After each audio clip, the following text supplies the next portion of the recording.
ጠበልና ጥንቁልና የተያያዛሉ። እዚህ በኋላ እኔ ጠንቋይም አይደለሁም ጥንቁልናዬን ሁሉ አይናቸው እያየ አቃጥለዋለሁ በሳት ነው። ከዚያ ክብሪት ጭሬ ያንን ያለኝ ዝክንትል ማለት ነው ስብስብስብ ባድርጌ አይናቸው እያየ አቃጠልኩት።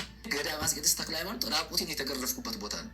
አጥማቂውም ተጠማቂውም የጸበልተኛው ተሰብስቦ በአደባባይ እኔን ያልገረፈ የለም። የሚገርመው ነገር አፌ ውስጥ መስቀል አስገብቶ እያንገራገጨ ተክልዬ ያድንም ወይ ነው የምትለው? ያድናል በልመን እያለ ማለት ነው። ኢየሱስ ነው የሚያድን ስለው ተስፈንጥሮ ገደል ነው ይገኛል።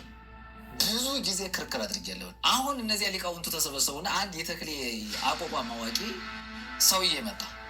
እያንዳንዱን ዚቅ ትርጉሙን ታውቀዋለህ ወይ? ትርጉሙን ምን እንደሚል ትርጉሙን ትነግረኛለህ? ለምሳሌ አንተ ከምትጮኸው ዜማ ውስጥ አቋቋም ውስጥ ልጥቀስና እሱን አብራራልኝ አልኩት። ኖ ንስግድ ወነግነ ላቲ ለመድኃኒትነ ድንግል ማርያም ለዘገብረት ብርሃናት አበይተ ባይቲታ። ምን ማለት ነው? ታላላቅ ብርሃናትን ለፈጠረች ለመድኃኒታችን ለድንግል ማርያም ኑ እንስገድላት፣ ኑ እናምልካት ነው። እኔ ወንጌል ከገባይ ቀን ጀምሮ ወደ ኋላ ያልኩት ነገር የለም። ፎጣውን እንደዚህ የለበሰው ልብስ ወደ ላይ ሲያደርግ ክላሽን የያዘው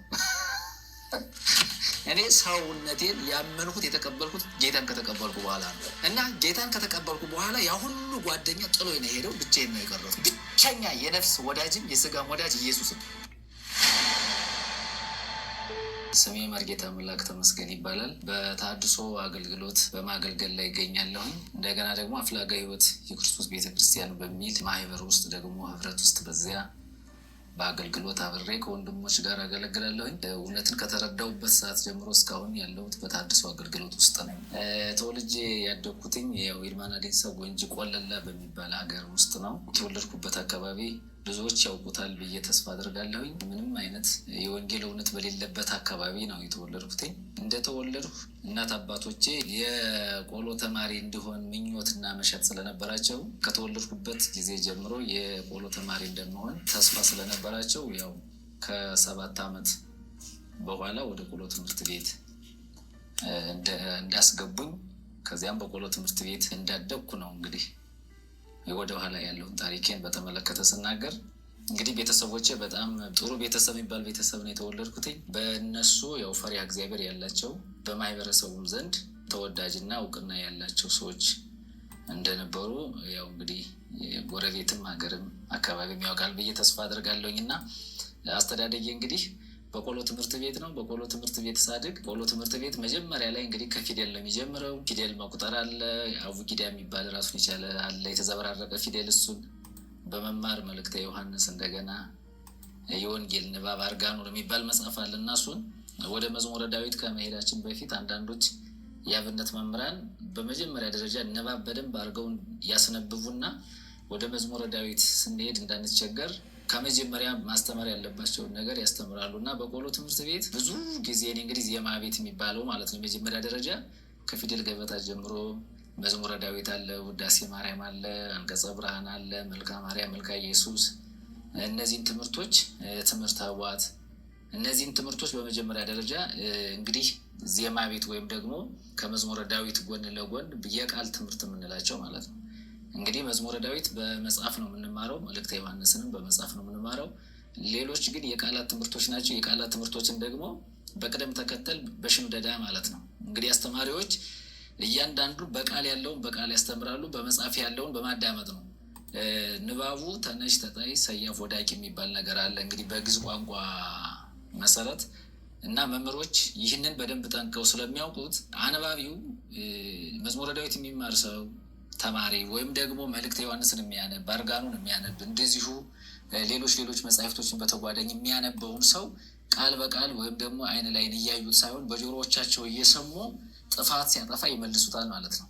እና ርቀት ላይ ስራ እየሰሩ ያስተምራሉ፣ ያዳምጣሉ። ስህተቱ ወይም ሲያበላሽ ተማሪው እዚያ ጋር እንደዚህ ነው ብሎ ይመልሳሉ ማለት ነው። እና አብዛኛው የአብነት ትምህርት ቤት ትምህርቱ የቃል ሽምደዳ ስለሆነ በቃል ሽምደዳ ያለውን በቃላቸው ያስተምራሉ። በመጽሐፍ ያለው ሰሎሞን የተወለዱበት ሀገር እናት አባታቸው እዚህ አካባቢ ቤተሰባቸው እዚህ አካባቢ እንዳለ ግልጽ ነው። ግን እሳቸው በዚህ ምክንያት ወጥተዋል ከሀገር ማለት ነው። እሳቸው ማለት ነው እና ቤተ ጉባኤያቸው ሁሉ እስኪበተን እንግዲህ የእንታ ሰሎሞን ትምህርት ቤት ብዙ ጊዜ ተማሪ ይሰበሰባል፣ ይወደዳሉ በትምህርታቸው። ግን የሚሰበሰበው ተማሪ ከዝናብ ጋር ከበረድ ጋር እንደዚህ ከድርቅ ጋር በተያያዘው ሁኔታ ተማሪው አይጸናም። ቤተ ጉባኤው ይቃጠላል። ትዝ ይለኛል አንድ ጊዜ የህዳር ሚካኤል ኃይለኛ ዶፍ ዝናብ ዘነበና በረድ ዘንቦ ከዚያ እህሉ ተጨፈጨፈ። የዳር ሚካኤል እንግዲህ ሰብል ይደርሳል። አጋጣሚ ሆኖ የዳር ሚካኤል ቤተክርስቲያን ዝክር ላይ ሰው እኮ እየበላ ነው።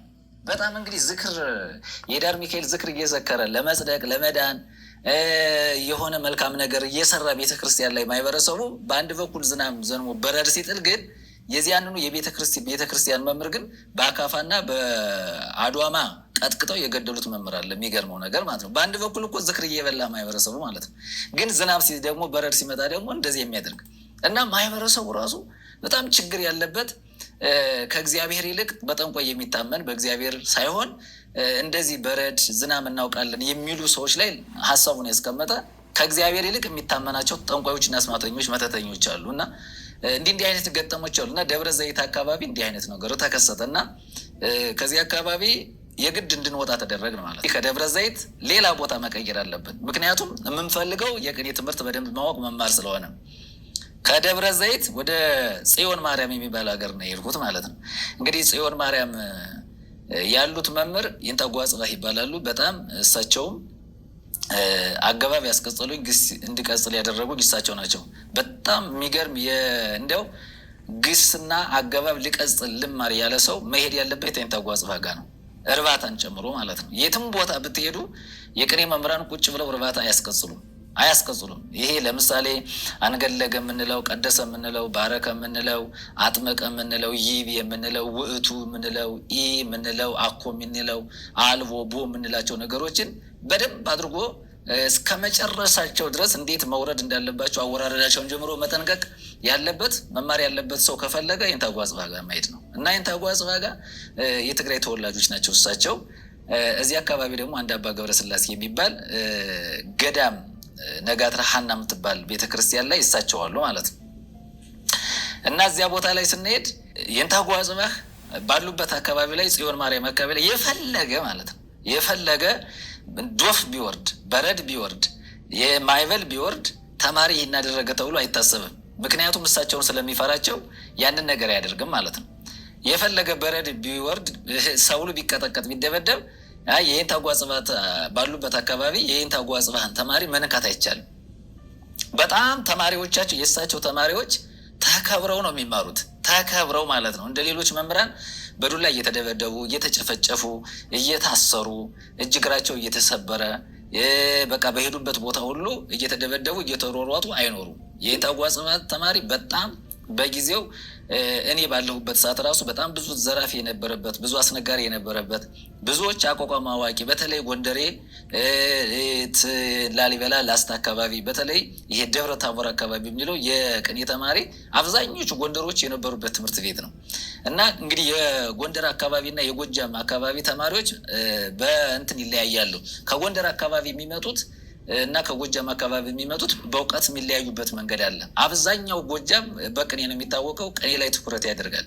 ከጎንደር አካባቢ የሚመጡት ደግሞ አቋቋም ይችሉና ከአቋቋም ከተማሩ በኋላ ደግሞ ቅኔ ለመማር ይመጣሉ። ያ ማለት ግን በፊት ቅኔ ያውቁም ማለት አይደለም። አብዛኛው ግን ሲታይ እንደዚያ ነው እና እሳቸው ቤተ ጉባኤ ላይ የአቋቋም የሚያውቅ አለ፣ የቅዳሴ መምህር አለ፣ አቋቋም አስመስክሮ የመጣለ አቋቋም አድራሽ የነበረ አለ፣ እንደገና ደግሞ በተለያየ ቦታ ቅኔ ዘርፎ አስነግሮ የመጣለ እና በጣም ሰፊ ቤተ ጉባኤ ነው እሳቸው ጋር እና የፈለገው ቢሆን የይንጠጓ ጽባህ ተማሪ ነኝ ካልክ ለምን በረድ በቃ አያጠፋም፣ ጸጥ ነው የሚል የይንጠጓ ጽባህ ተማሪ ይፈራል። እሳቸው ይፈራሉ ማለት ነው። እሳቸውን ከመፍራቱ የተነሳ ተማሪው ምንም ቢያጠፋ እንኳን አይነገርም እና 15 10 7 8 ተማሪ አንድ ማህበር ቤት ቁጭ ብሎ ድግስ ይበላል ማለት ነው። አይቻልም እኮ ከማህበርተኛው በላይ ሆኖ ማለት ነው ተማሪው። ለምንድን ነው? እሳቸውን ስለሚፈራና ስለሚያከብር እና እዚህ አካባቢም ደግሞ ትልቁ ችግር የበረድ ደጋሚዎች አሉ፣ የዝናብ አቋሚዎች አሉ። ሰው ሲሞት መቃብሩ ላይ ዝናብ እንዳይዘንም፣ ተስካሩ ላይ ዝናብ እንዳይዘንም 14 15 ሀገር በረድ እየጠበቁ የበረድ እንደግማለን በረድ አይመታችሁም ተብሎ ማህበረሰቡ በዚህ አምኖ ማለት ነው ለጠንቋዮች እየገበረ እህል የሚገብራለ፣ ገንዘብ የሚገብራለ፣ የተለያየ ነገር እያወጣ የሚሰጣለ እና የአካባቢ ስንሄድ ለበረድ ደጋሚ ይከፍላል፣ ለዝናብ አቋሚ ይከፍላል። ተስካር ሲሆን ዝናብ እንዳይዘንብ ድግሱም እንዳይበላሽ ማህበረሰቡ እንዳይጉላለ ጥሪ የተደረገለት ሰው በደንብ በልቶ ጠጥቶ እንዲሄድ እንዲስተናገድ ለማድረግ የግድ ለዝናብ አቋሚ የዝናብ አቋሚ ብር ይከፈላል ማለት ነው። እና በእንዲህ አይነት የሚኖሩ ሰዎች አሉ እዚህ አካባቢ።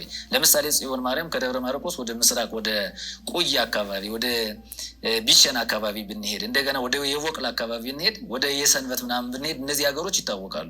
እና እዚህ አካባቢ ላይ ማህበረሰቡ ትንሽ ችግር አለበት ማለት ነው። እና እሳቸው ጋር ብዙ ጊዜ ተቀመጥ እንዳጋጣሚ ሆኖ ማለት ነው። እና እሳቸው ጋር ከይንታ ጓጽባ ላይ በጣም ብዙ ጊዜ አሳልፍ ያለው እንደው ብዙ ማስታወሳቸው ነገሮች አሉ እዚህ አካባቢ እያለው ማለት ነው። እና ብዙ ጠንቋዮች ያሉበት፣ ብዙ አስማተኞች ያሉበት፣ ብዙ ደጋሚዎች ያሉበት፣ በተለይ በረድና ዝናብ በዚህ አካባቢ ይታወቃል። እና ማህበረሰቡ ወዶ ሳይሆን በግዴታው ይከፍላል። እና አንድ ጊዜ ማስታውሰው የሆነ ትልቅ ባለአባት ሰውዬ ይሞቱና ተስካራቸው ቀን ለሆነ ጠንቋይ ዝናብ እንዳይዘን የዚያን ዕለት ዝናብ እንዳይዘን ለጠንቋዩ ብር ይከፈለውና ፍታት ይፈታል። ቤተክርስቲያን ፍታት ይፈታል። እንግዲህ ስብሐተ ነግና አርያም የሚውልለት ሰው የታወቀ ሰው ነው ማለት ነው። እንግዲህ እንደዚያ ሆኖ የሚገርመው ፍታት ተፈቶ ከቤተክርስቲያን ወደ ተስካር መብያው ቦታ ወደ ሰውየው ቤተሰብ ወዳለበት ቦታ ስንሄድ በጣም የደመና መጋጨት እንግዲህ በጣም ኃይለኛ ደመና መጥቶ ደመናው እርስ በርሱ በቃ ሲጋጭ እናየዋለን። እና አይ ዝናብ ሊዘንብ ነው ምናምን እያል የሟቹ ቤተሰብ ችግር የለም እኛ ለዝናብ አቋሚ ከፍለናል፣ እንዳትጨናነቁ ሂዱ ተቀመጡ ተባለ ማለት ነው።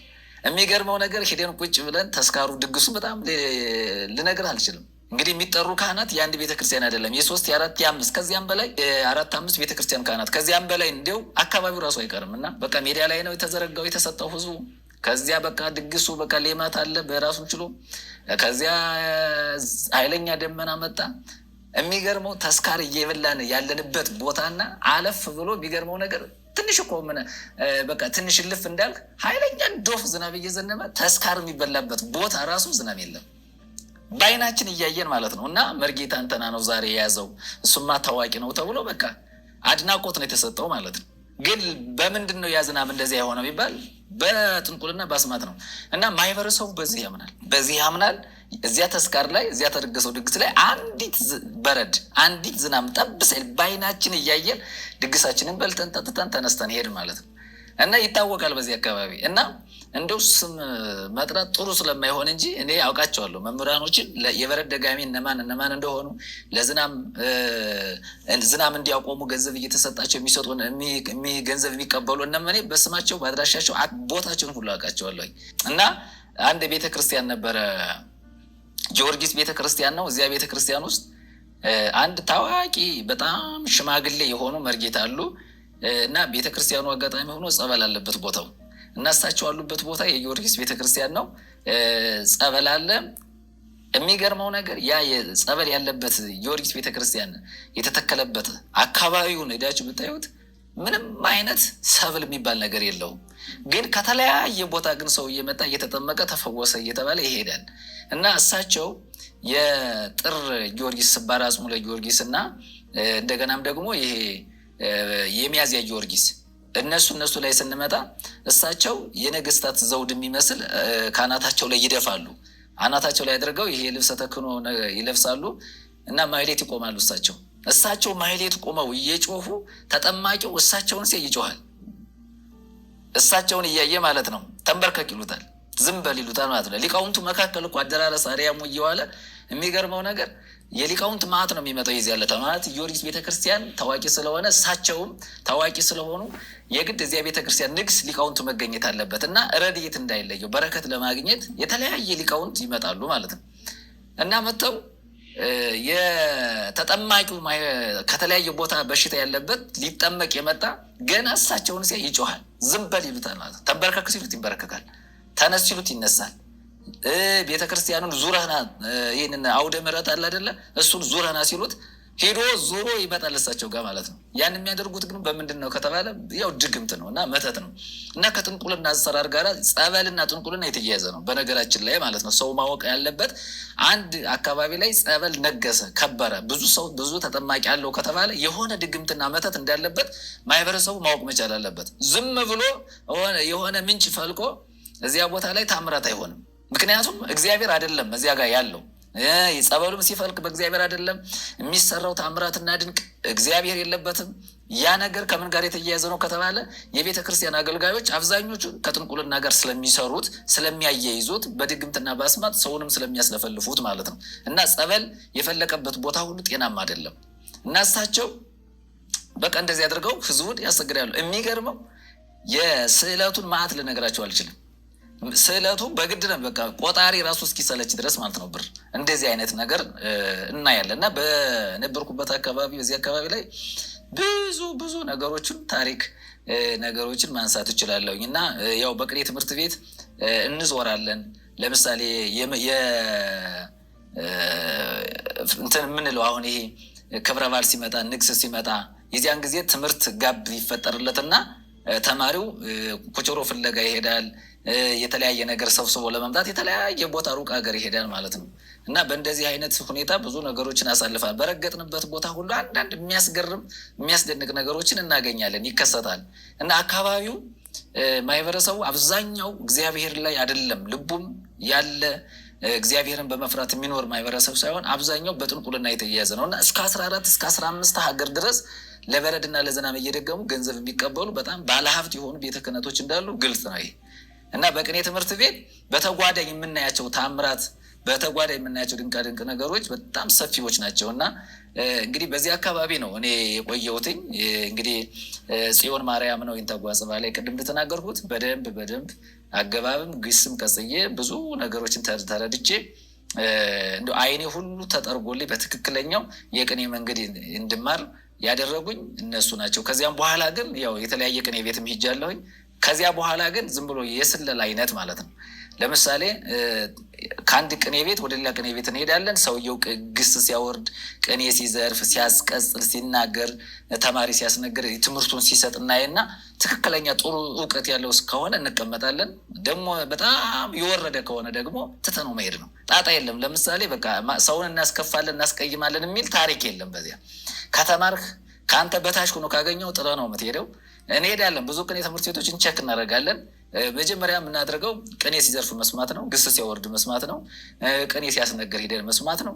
ከዚያ በኋላ እውቀቱን ያለበትን ደረጃ እናውቃለን፣ ትተነው እንሄዳለን ማለት ነው። እና በቅኔ ትምህርት ቤት ብዙ ነገሮችን ማንሳት እንችላለን። እና ዙር ያለው እና ከይንታ ጓጽባ ከዚያ በኋላ ይንታ ምስጢሩ የሚባሉ ወደ ታች ወደ ሉማሜ አካባቢ ይንታ ምስጢሩ የሚባሉ ከጨጎዲያና ከይንታ ያሬድ ወጥተው የቤተ ጉባኤ ጀመሩ። እንደ አጋጣሚ ሆኖ የቤተ ጉባኤም የተመሰረተበት ጠንቋይ የሚጠቀምበት ስፍራ ነው። እና ቤተ ክርስቲያኒቷ ማርያም ነች፣ ጃማ ማርያም ምናምን ትባላለች። እና እዚህ አካባቢ ላይ ቅኔ ትምህርት ቤት ተጀመረ። እኔም አብሬ አዲስ ነው፣ ጥሩ ትምህርት ያስተምራል። እንግዲህ አዲስ ሲሆን ሰው ስላልሰለቸ እውቀቱን ይለግሳል በሚል ተነስተን ሄድን ማለት ነው። እና አጋጣሚ ሆኖ እዚያ ቦታም ጸበል አለ፣ እዚያም ቦታ ጸበል አለ። እንደውም የዚያኛው ደግሞ ከኤችአይቪ ከኤድስ ምናምን ይፈውሳል ተብሎ የሌለ በሽተኛ የለም። የሚገርመው ነገር እና ይመጣሉ፣ ይጠመቃሉ። በጣም ከተሜው ይመጣል፣ ይህ ገጠሩ ያለው ይመጣል፣ ከውጭ መጣ የሚባል ሰው ሁሉ እናያለን። እና የሚገርመው ነገር ዝም ብሎ ባዶ ሜዳ ላይ አቧራ ሲበንበት በቃ ዝም ብሎ አፈር ላይ ሲንከባለል ነው የምታየው ህዝቡ። ግን ትክክለኛ ፈውስ አለው ስትል ምንም የሚታይ ነገር የለም። እና እዚህ አካባቢ አንድ ጠንቋ ያለ ራሱን ችሎ ደግሞ ቁጭ አለ ማለት ነው። የሚገርመው ነገር ያ ደግሞ የሚጫወተው ጨዋታ ደግሞ ቀላል አይደለም። በተለይ ቤተ ክህነቱ ላይ የቤተ ክህነቱ የቆሎ ተማሪ ክፍሌን ንገረኝ፣ ወደፊት መርጌታ ነው መሆን፣ ነጋዴ ነው ወይ መሆነው፣ አርሶ አደር ነው መሆነው፣ ምንድን ነው ወደፊት እጣ ክፍሌን ንገረኝ ብሎ የቅኔ ተማሪ እዚያ ጋር ይሄዳል። እና የራሱን የቻለው ጎጆ አለ። እዚያ ጎጆ ውስጥ ይገባና ሰውየው የሚናገረው ሌሊት ነው። እንግዲህ ሌሊት ምን እንደሚያናገረው አይታወቅም። እና ሰው ሁሉ ጸጥ ነው፣ ድምፅ የለም። ትጠባበቃለህ። ሰኔል ምንጣፍ ካወቃችሁ የሰኔል ምንጣፍ ላይ ሄደህ ትተኛለህ። መንቀሳቀስ የለም፣ መገላበጥ የለም፣ ቁጭ ትላለህ። ሌሊት በቃ ድምፅ የሆነ ነገር ይመጣል፣ ከዚያ ክፍል ይነግራል። እና ሰውየው ክፋቱ የቆሎ ተማሪ ሲሄድ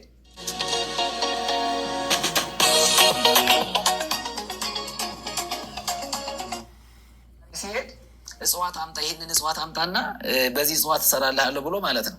እድሜ ልኩን የሚንከራተትበት በረሃ ይጠቁመዋል። እና እንጠና የሚባል እጽዋት እዚህ በረሃ ላይ ሂደህ ዘና ይለዋል። ያ ተማሪ የወደፊት እጣ ፈንታውን ለማወቅ አገር ጥሎ ጫካ ለጫካ በረሃ ለበረሃ ሲንከራተት ይኖራል። የሚገርመው ነገር ትምህርቱን ሁሉ ትቶ ማለት ነው። እና እንደዚህ አይነት ስራ ሁሉ የሚሰሩ ሰዎች አሉ። ቁጭ ብለው በተለይ ያ ሰው የሚጠቀመው ምንድን ነው ከተባለ የቅኔ ተማሪ፣ የአቋቋም ተማሪ፣ የቤተ ክህነት ተማሪ ሲሄድለት እጽዋት ከተለያየ ቦታ ቆፍሮ እንዲያመጣለት ጥቆማ ያደርግና ያ ተማሪ ያንን በመፈለግ በረሃ ለበረሃ የሚገርም ነገር ትምህርቱን አቋርጦ የሄደበትን ዓላማ ትቶ ከዚያ ያንን እጽዋት እስኪያገኝ ድረስ በረሃ ሄዶ ሰው ጠይቆ ገንዘብ ከፍሎ ስራ ስር ምሶ በጥሶ ምናምን እንግዲህ ሲቆፍረውም እንዴት አድርጎ መቆፈር እንዳለበት ይነግረዋል። ያን ሁሉ ሰብስቦ ይመጣና ገቢ የሚያደርገው ለማን ነው? ለሰውየው ነው። ታዲያ ልጁ ምን ሆነ ስንል ከዚያ በኋላ ምንም ነገር ሳይሉ ይሰደዋል ልጁ እና የቤተ ክህነቱን እንዲህ አድርጎ የሚጫወትበት አንድ ጠንቋይ ያለ እዚህ አካባቢ ላይ እና እንግዲህ በቅኔ ቤት ያለው በጣም አብዛኛው ነው እና እናንተ 5 ኪሎ አካባቢ እዚያ ተቀመጥ በጣም አካባቢው ችግር አለበት። እርስ በርሱ የሚደባደብ ማህበረሰብ ነው። ይሰክራል፣ ይጠጣል፣ ይደባደባል። ቅዳሜ ከ6 ከ7 ሰዓት በኋላ አንተ ወይ መስከር አለብህ ወይ ተደባዳቢ መሆን አለብህ እንጂ ንጹህ ሰው ትሁት ሆነ በዚያ ማለፍ አትችልም። ገበሬው ጠጥቶ ካገኘ ይመታል በቃ እና ከዚያ በቃ በጣም ሰለችን ማለት ነው እና ለመንቀሳቀስ ሁሉ ችግር ስለነበረ ሰክሮ ካገኘ ገበሬ አይለቅህም። ድቅቅ አድርጎ ጥሎ ደብድቦ ትቶ ይሄዳል ማለት ነው። ጥጋበኛ ነው ራሱ ማለት ነው። እንደ በረሃ አካባቢ ጨፍ ስለነበረ እንደዚያ ያደርጋል ማለት ነው እና እነዚህ ነገሮቹ በጣም አስቸገሩን። ከዚያ በኋላ አብይ ጾም፣ ይሄ ሆዳሪ ጾም ምንለው ወይም ደግሞ ይሄ 40 ቀን የምንለው ማለት ነው ጌታ ጾሞ የሚባለውን ጾም እሱን እንደምንም ብለን ጨረስን። ከዚያ በኋላ ወዲያው አብይ ጾም ሲያልቅ ትተን ያን ትምህርት ቤት ወጣን ማለት ነው እና ከዚያ ወደ እንግዲህ ወዴት ሄድክ ብትለኝ ወደ ደብረ ማርቆስ ነው የሄድኩት ማለት ነው። እነዚህ ሁሉ በቅኔ ቤት የተጓዝኩባቸው የተማርኩባቸው የተንቀሳቀስኩባቸው እና በእነዚህ ቅኔ ቤት ውስጥ ምን ያህል ጊዜ ያሳልፋል ብትለኝ በጣም ብዙ ጊዜዎችን አሳልፍ ያለው ብዙ ዓመታትን ማለት ነው እና ከዚያ በኋላ ነው እንግዲህ ወደ ደብረ ማርቆስ አካባቢ የመጣሁት።